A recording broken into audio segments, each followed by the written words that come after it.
Good luck. Okay. Thank you.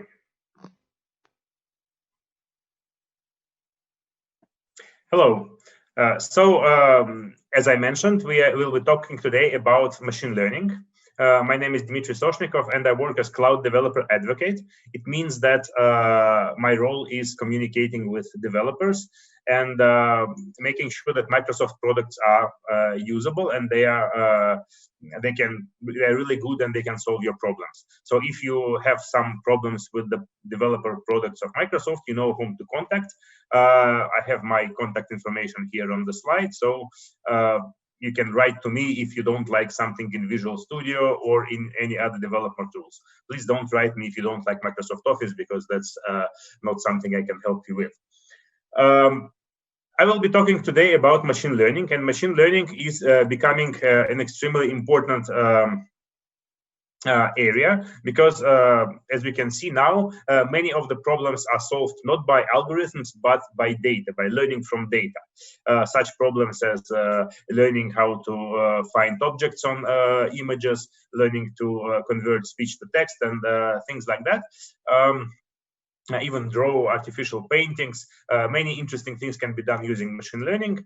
And with machine learning, what you need to train the models on the big amounts of data. And that's why cloud is very important in doing machine learning. And I will talk today about one of the services that we have for machine learning in Microsoft Cloud, which is called Azure Machine Learning. In the cloud, we have many different layers of services. Every cloud starts with compute resources, so it's natural to see that in the cloud we have GPUs, CPUs available, so you can easily just create a virtual machine and start doing machine learning. That's one of the possibilities, but that's not the best way to do it. Even though the virtual machine is a really good offering, like you have the pre-configured machine with everything, you can just spin it up and start learning, and you don't have to buy your own expensive compute. But that's not the best option, because that's the infrastructure level service. But it's always better to use platform services, which already have more tools and more features which help you solve your tasks. And this central part of our machine learning stack is represented here by Azure Machine Learning, which is something I'm going to talk about today. I also need to mention that there are also some existing pre-trained services. So if you want to solve problems like recognizing people on pictures, recognizing some common objects, or even your own objects, there are services with pre-trained models, which are called cognitive services, and they can solve a lot of very typical tasks. So for all typical tasks, you don't even need to train anything. You just take the existing service and it can solve your problem. But there are more complex tasks, like, for example, one of the tasks we've been working on last year together with with our partners is recognizing events in videos, like, for example, goals in the football match from the video stream. And that's a complex problem for which you need to apply heavy model training. So this is one of the scenarios that Azure Machine Learning is good for. So Azure Machine Learning, as I mentioned, lies in between infrastructure services like virtual machines and cognitive services, which are existing pre-trained models. And it also covers, it has some features for beginners as well as for advanced data scientists. So in the beginning, when Azure Machine Learning started to appear, it was mostly for heavy, complex tasks.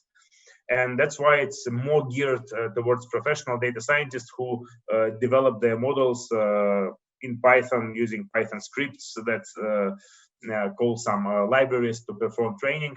So that's probably you can get the main advantage of using it for professional tasks. But it also starts having some tools for beginners using, for example, Designer, where you can graphically specify how you want the model to be trained, or AutoML, and I will also mention them briefly. For me, it was a little bit difficult myself to start with data machine learning, because I'm originally I used to do data science like on the virtual machine, and I spent a lot of time training models on virtual machine in Azure before I made certain efforts to start using Azure ML. So that's exactly the topic of my talk. I will tell you and I will show you briefly how you can start using Azure ML so that you don't have this kind of fear that it's something very complex and not necessary for your tasks, because Azure ML can be useful for all kinds of machine learning tasks.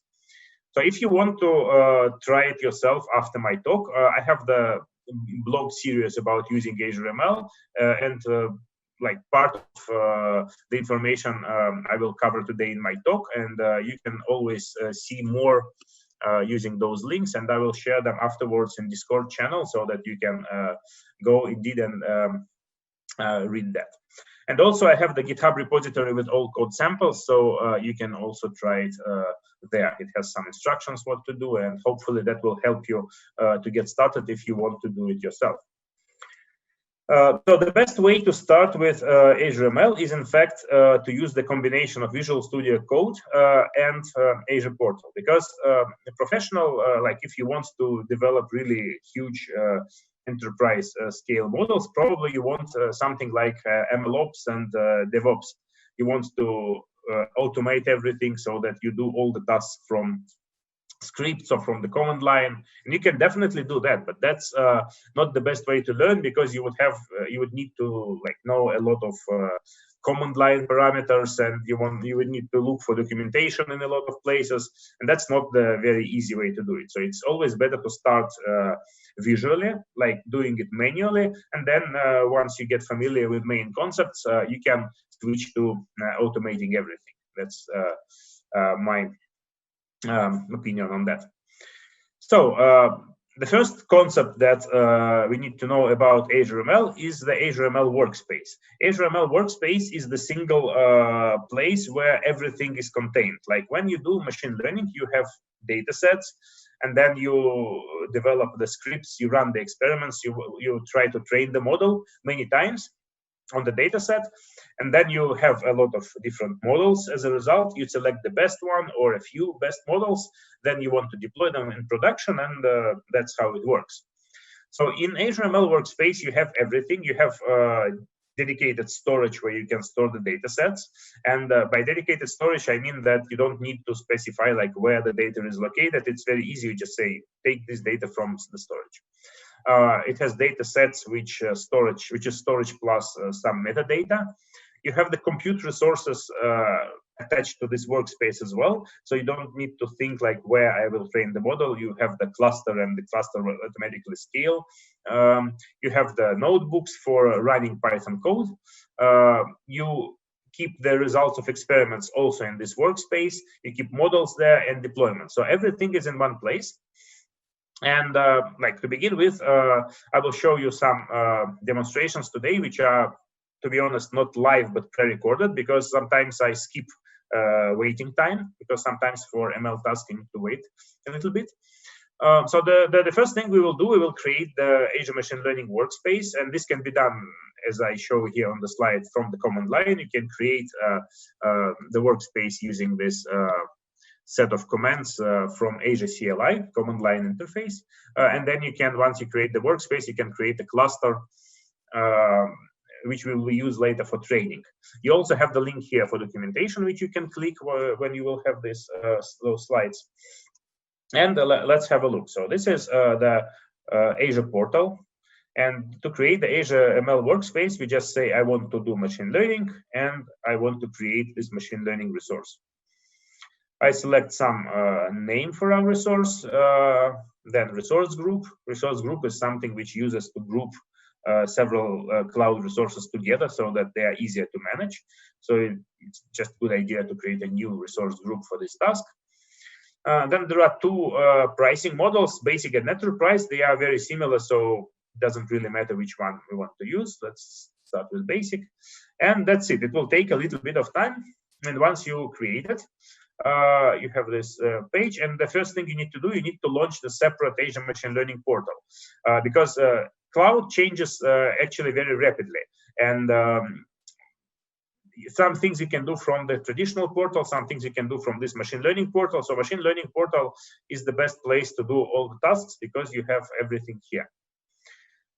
So once you started, the first time it asks you like which workspace to use, but that's only for the first time. Once you create it, you see that you have notebooks, datasets, experiments, pipelines, models, everything here in one place. So now let's go to compute and create the compute cluster. In compute cluster would be used to train the models. So we give it some name. We select CPU as the compute resource. You can also use GPU, and then we do a low priority virtual machines. Low priority VMs are much cheaper. The only tricky things with them is that they can get taken away from you at any time. So basically, low priority VM is the resource that no one is using, and when somebody wants to use it, it is taken away from you. But that's not a problem because you have a cluster which automatically resizes, so it will just grab another machine and everything would happen nicely. So you can see that I have created the cluster and I have specified that the minimal number of nodes is 0, which means that in this cluster, while I am not training anything, it will not eat any money from the subscription. It will not use any resources. It will just sit there empty. And that's good. And as soon as I want to start training a model, as soon as I submit something for training, it will automatically create the virtual machine or a few virtual machines and schedule all the tasks. I have created the cluster which has maximum 2 nodes, but you can do more if you want. And that's one very good thing about Azure ML, that it can schedule job training automatically. You don't have to worry about creating virtual machines yourself and shutting them down. So in Azure ML, you have quite a lot of different things. I will not probably try to read this slide. It's just the hierarchy of everything which you have. You have a lot of good stuff. And yeah, you can just have a look at this later on. It shows that you have different like possible roles inside Azure ML. You can have several people collaborating together in one workspace. Definitely, you can have different compute targets. So we have created right now the Azure Compute. Yeah, actually, I should have done like this. All those are different compute targets. So we have created now this Azure Batch AI cluster, but there could be also different other compute resources that we can use.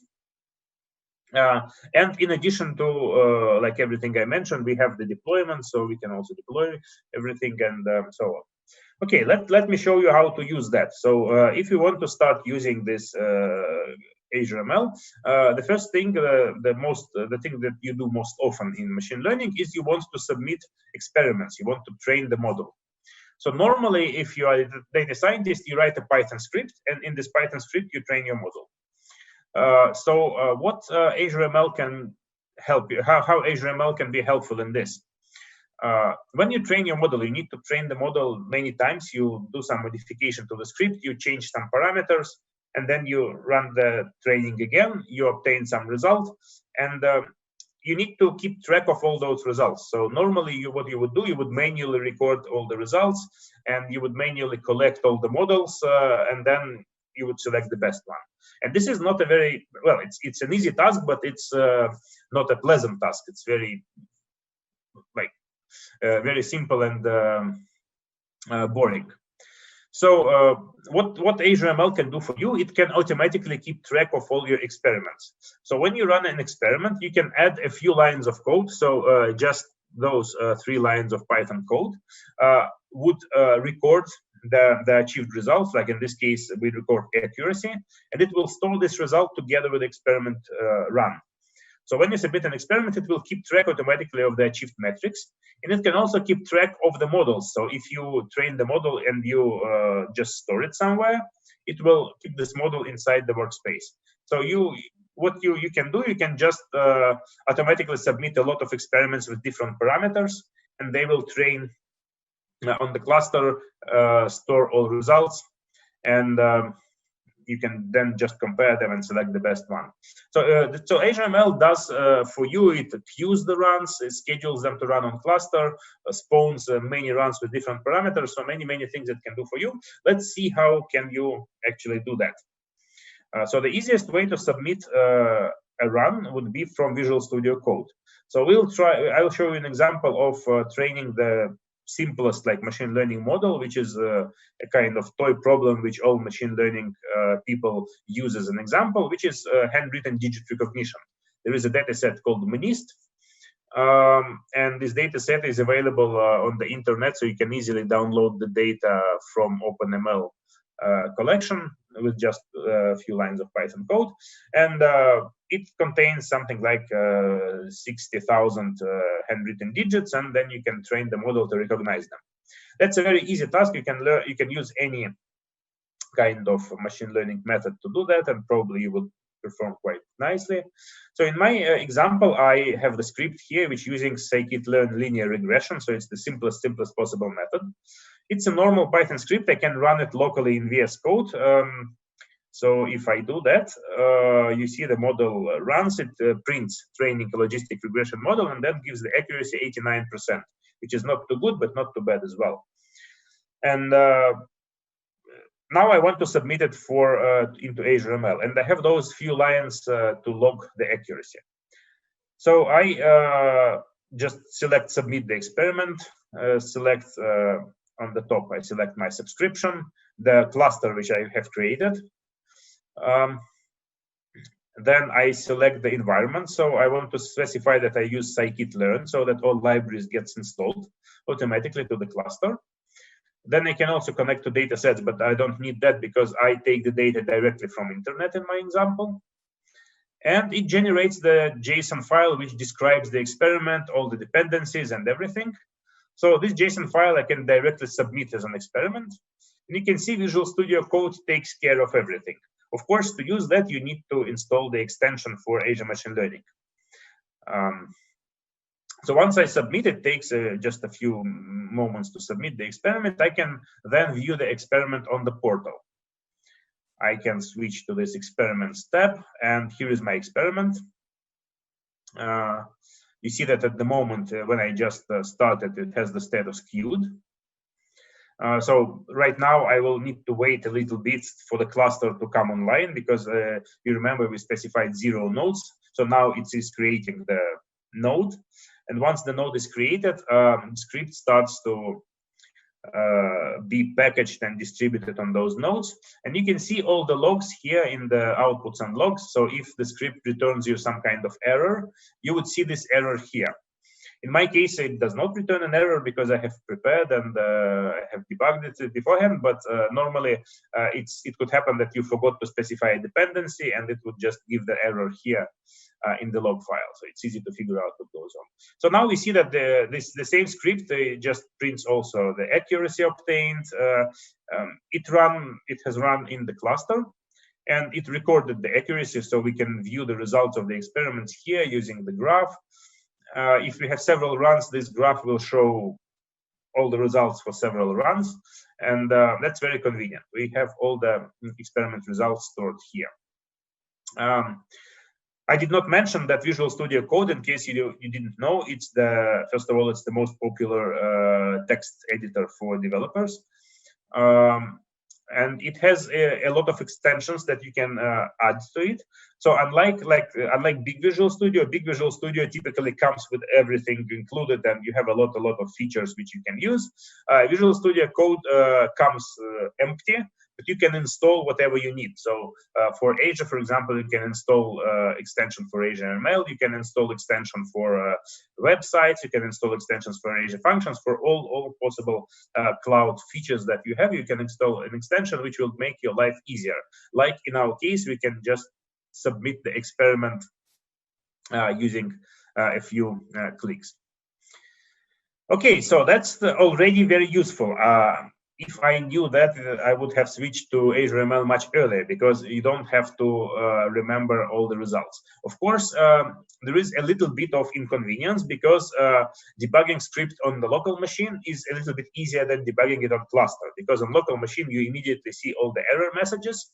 On the cluster, it runs in the different environments. So you have to specify all the dependencies because it spins up the empty environment. It needs to install all the Python libraries and so on. And when you run it for the first time, it will take quite a long time to run, because it will prepare the container, put all the dependencies inside the container, and then distribute the container on cluster. So that's how it happens, actually. So we have everything in Azure ML Workspace except your workstation. When you want to submit an experiment, you first of all, what happens, you click the button in Visual Studio Code, and it creates the snapshot folder. It takes all the files from the current folder and sends it to the experiment, because normally you might have some additional Python files or libraries stored together with your script. So it packages everything and sends that to the cloud, to Azure ML Workspace. Then what happens next is the Docker image is created, and this Docker image is stored in some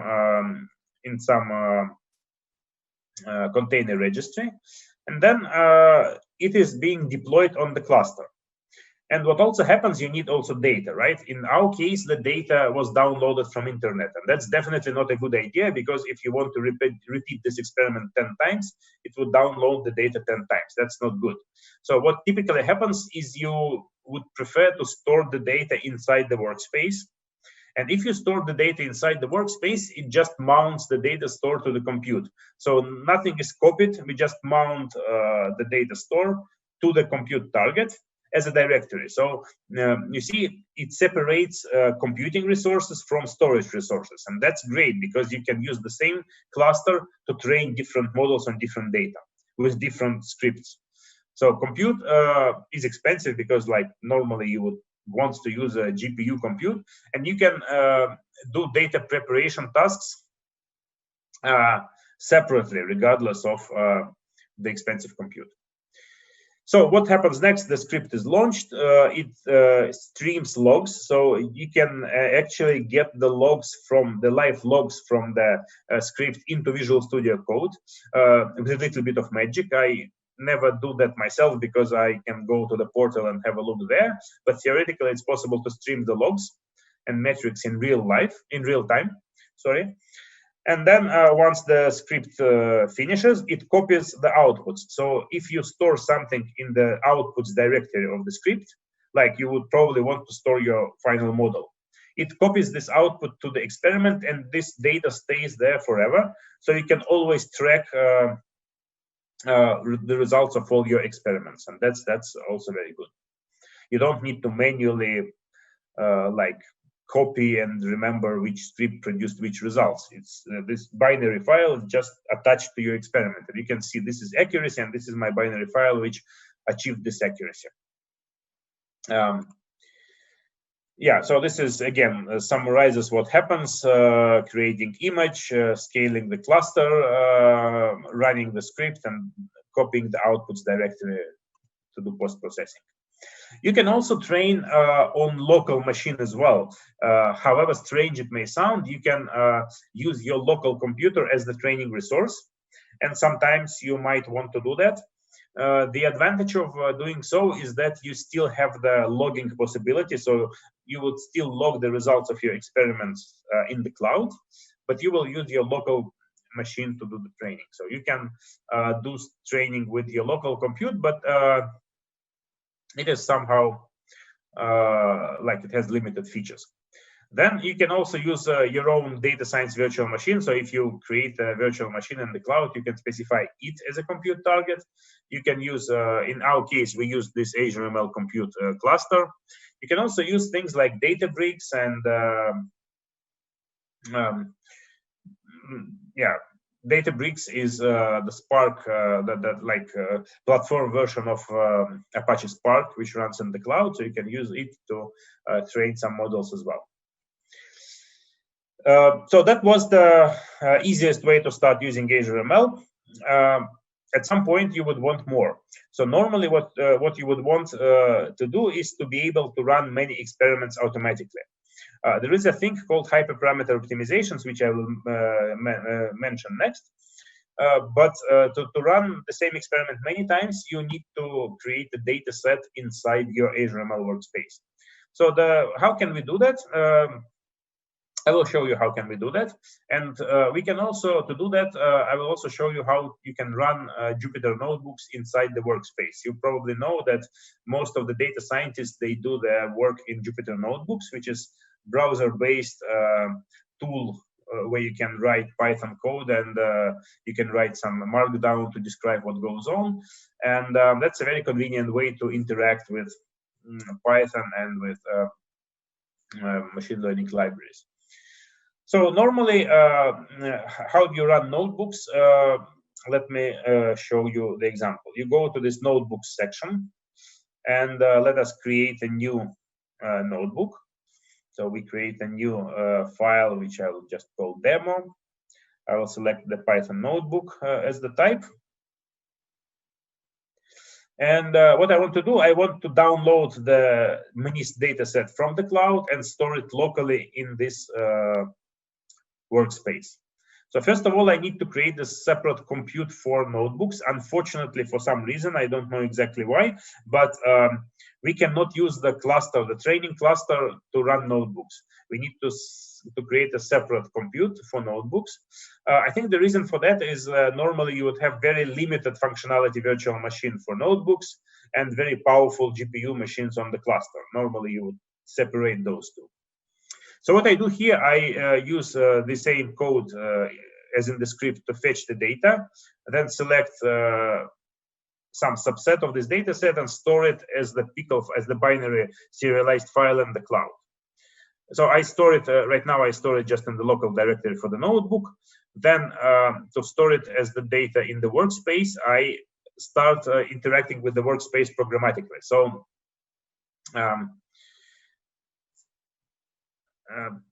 let me go a little bit back and explain it to you in more detail. So what happens here is I want to be able to do things automatically, not from the Visual Studio Code, but from the script. So there is a Azure ML SDK, Python SDK, which allows me to do all the operations from Python. And to use those, I need to create the reference to the workspace. So this is the, when I say the workspace equals workspace.fromConfig, is when I create this reference. When I'm running this in the notebook inside the workspace, I just need this line, and that's it. I don't need anything else. And all the required information is contained inside this config file, which is passed automatically. If I want to run this code, the same code I can run from any other Python file which is not inside the workspace, like I can run it from my own workstation. In this case, I would need a special config JSON file which I can download from the workspace web interface. So I can grab the JSON file and then I pass this file to workspace from config, and it instantiates the reference to this my workspace. And the first time I do that, I would also need to do the authentication. It gives me this token, and I need to go to Microsoft.com/device-login, pass in this token. This is only happens once when I start running this code for the first time, and then it just stores the reference. So I have the reference to the workspace, and now to upload the data, I have the data set lying in my current folder. I just say ds.upload. So if you can see the code, I can say data store equals WES get default data store. Go a little bit back again. So it says get default data store. So every workspace has the default place where it stores all the data, which I can easily get with one line. And then I say dataset.upload, and I upload the data into this data store. And that's it. Sorry. I'm a little bit lost, excuse me. Yeah, so what happens next? Next, I need to create the training script, and this time I will use a neural network to recognize digits to achieve better accuracy. So I create the separate Python file for training script. And in this file, I will place the existing code, which is a normal like script that I would write to train a neural network. And this script, as you can probably see here, it has many parameters. So when you write a training script, and normally what you would do, that's not a requirement, it's a best practice. So as a best practice, you would probably pass some arguments to the script as parameters. So you would use in Python like normal techniques for parsing command line arguments. And in my case, the first thing I pass data folder. That's the mount point where my data set is located. And then I pass several parameters like number of epochs, number of neurons in the hidden layer, and things like that. Then inside the script, I load the data set just as normal file. So because Azure ML mounts data set as directory, it becomes available just like a normal path.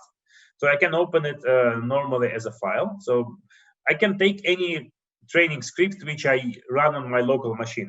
I just take the existing code, and I have to do minimal changes to adopt it to Azure ML. So actually, the only changes that I would need to make is I would need to store the final model into the directory called outputs, because that's the directory that by default gets archived together with experiment.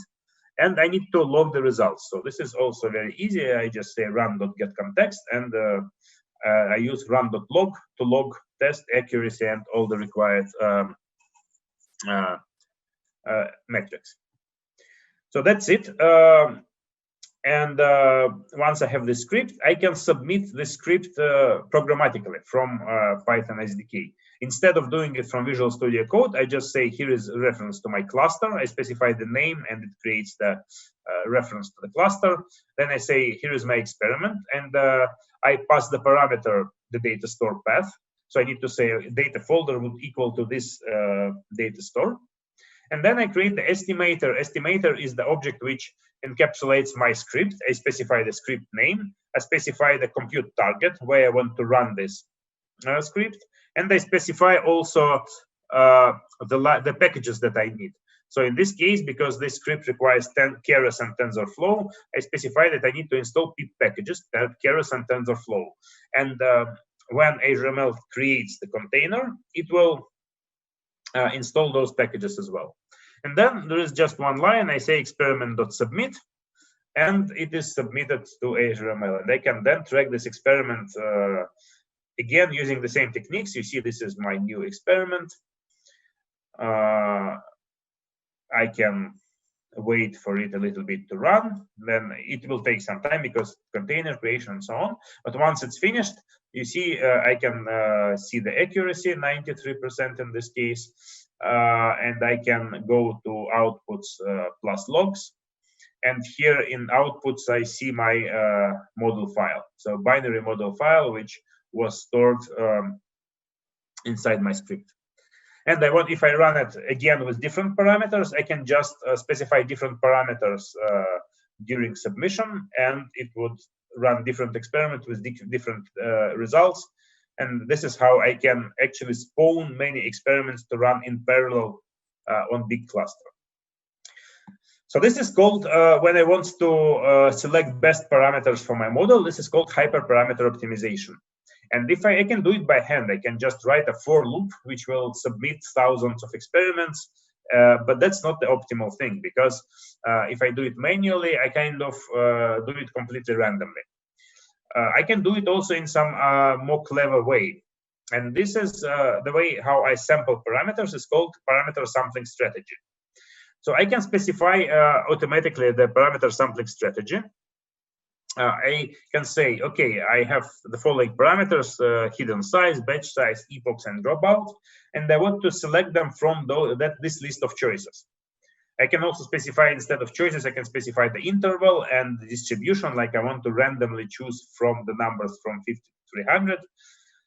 300. So there are many ways I can specify parameter sampling. And then I can automatically submit a lot of runs. So this is called hyperdrive. I specify this in hyperdrive config. I just say, okay, I want this estimator. Estimator, remember, it's the script plus all the libraries. So it's like, I want to run this configuration using this parameter sampling. And then you can also have clever things like early termination. If the script reports metrics along the way, For example, every 5 epochs, I can say if it goes badly, terminate it early. Yeah, you can also do that. And I say I want to maximize accuracy. And that's it. Then I submit this, and it runs as one experiment in Azure ML. So let's see how it happens. In fact, hyperparameter optimization is the worst thing that data scientist needs to do, because you need to really like tediously submit a lot of experiments, and here it is done automatically. So honestly, I mean, this is one thing I would definitely choose Azure ML for, and it really makes your job easier. So here I submitted this experiment using the code I have shown you previously on the slide. And this is how the experiment looks. This experiment would take a long time if you want to repeat it, because I specified I want to do 16 runs. It's not horribly long, because if you remember this, the container is created only once. So like when I specify estimator, I create the container for this configuration, and then running it repeatedly on the cluster is not awfully a lot of time. If you can see here in this, this is the result of my run, and you can see that the first time the scripts run, this is the first time, 1 minute 49 seconds. So it takes some time, some longer time to run, but then all subsequent runs are from 30 to 50 seconds. So it's much faster once it's done for the done running. So here is my experiment, and the hyperdrive experiment is represented as one experiment, but it has so-called child experiments. So if you click here on include child runs, it will show you all the child experiments and all the accuracy. So here you see the accuracy, you see it plotted on the graph, and you can easily select like the best model. You can also go to the experiment. Yeah, and here I've selected the most accurate model, 96% accuracy. And here you have this binary file for this model, which you can take, grab, and then use wherever you want. So this is for hyperparameter optimization. All those tools that I described, they are for professional data scientists. You need to be able to write a Python script that trains your model. And this is typically good, because if you want to solve the problem, data scientist has a lot of insights as to which features you need to choose and which model you probably want to use. So data scientists can always do better than machine. But sometimes you don't have a data scientist, and that's why Microsoft offered you the way to use brute force instead of a data scientist, and do things like automatic ML. Automatic ML is the technology which allows you to automatically try different models to see if they can achieve good accuracy on our problem. So it's random, no, not completely random, but almost completely random choice of models. So it's not the best way. I mean, you would waste a lot of cloud resources to doing that, but it would allow you to solve the problem with relatively good accuracy. This is one technology for kind of non-professional scientists, and another technology is called Designer. Designer is similar to the tool we used to have before, which is called Azure ML Studio Classic. It's actually available right now, but it's getting deprecated slowly and replaced by this tool. It looks exactly the same, but it's much more powerful. The idea here is that instead of training the model using scripts, I would use this graphical diagram to specify what I want to do with my data. So for example, here I say, okay, I want to take the data from, in this case, from some URL. Then I want to split the data to train and test. That training data I would put here to train the model, and I would use those algorithms to train the model as well. The result I would use to score the model on the test data, and then compute the result. So this is how you can specify the experiment graphically instead of writing it in Python. And you can combine different steps like filter data or split the data, like for example, for males or females, and train 2 different models, and you can play a lot with it. So it's a fairly useful tool as well. I will not show it in detail because it's pretty new, and to be honest, I mean, it's still a little bit buggy. It's still being developed. But you can try using it. It's fairly new, like I think it's a couple of months old. I will show you the example of automatic ML. Like I want to use the same digit training for automated ML, and for automated ML you need to switch to enterprise level, and this can be done with one click of a button. I think you would start getting charged a little bit more for Azure ML. So if you don't need it, don't use it. So first thing I want to do, I want to specify the data set, because for AutoML I need to have the data in the form of data set, meaning that I would have data and the metadata describing what it is, like what columns it have and so on. It has some directory of existing data sets. So in this case, if I want to train for handwritten digits, I just type MNIST and I automatically grab the data set from the open repository. So I will call it MNIST. I would use tabular dataset. Tabular dataset means it's a table with columns and rows, and I create it. So it's just one click, and I have the dataset. I can have a look at it here. I can explore it. I can view all the columns and rows. Here it is. So handwritten digits, they are stored as pixel values. So all those 784 columns are pixel values for the digit, and then the final column is the actual digit. And yeah, that's the same data set I've been using before. Yeah, the final column is the digit.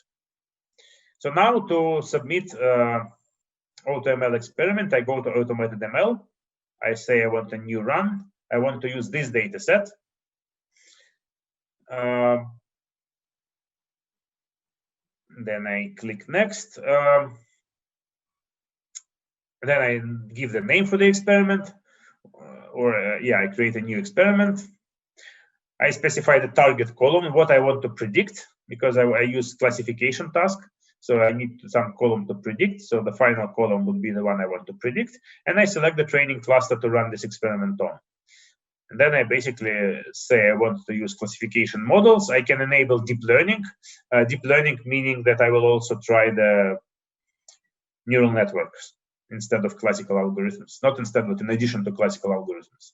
Then I want to optimize for accuracy. I can specify which algorithms I definitely don't want.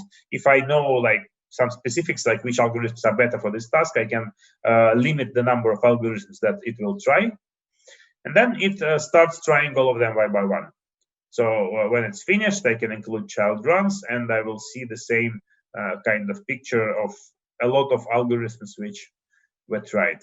And I can select the best one. I can go to this experiment, go to, you see that the accuracy achieved is 97%, which is the same as I got earlier. And yeah, so that's how it looks.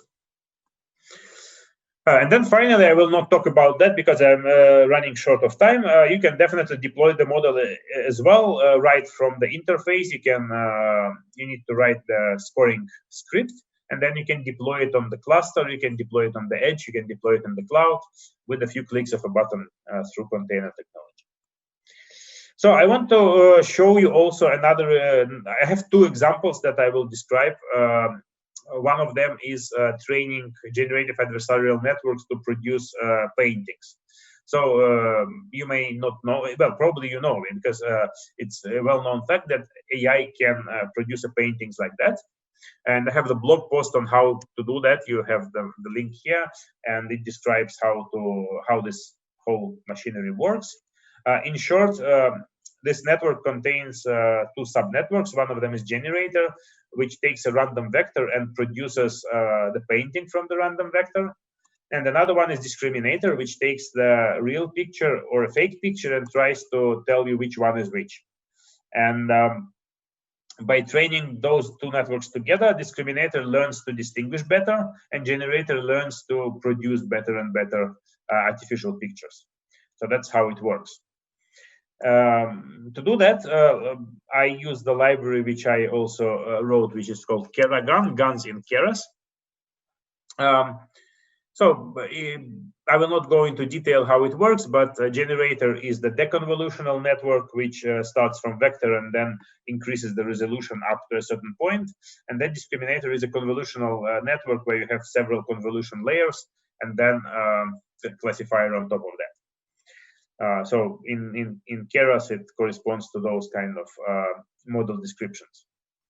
And then when you train it, you generate some noise. You generate, for example, 10, like 10 is the batch size, like you generate some number of artificial images. And then you train the discriminator to distinguish between artificial ones and the real ones. And then you have the combined model, and you train the combined model on both, which involves both networks, but discriminator is set to not trainable. So it trains the generator to produce better images.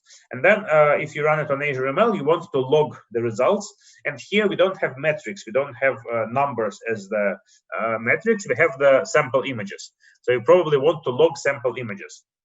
So what I do here, I generate 3 sample images and I plot them, and I store the log image. I use the log image command to log the actual generated image.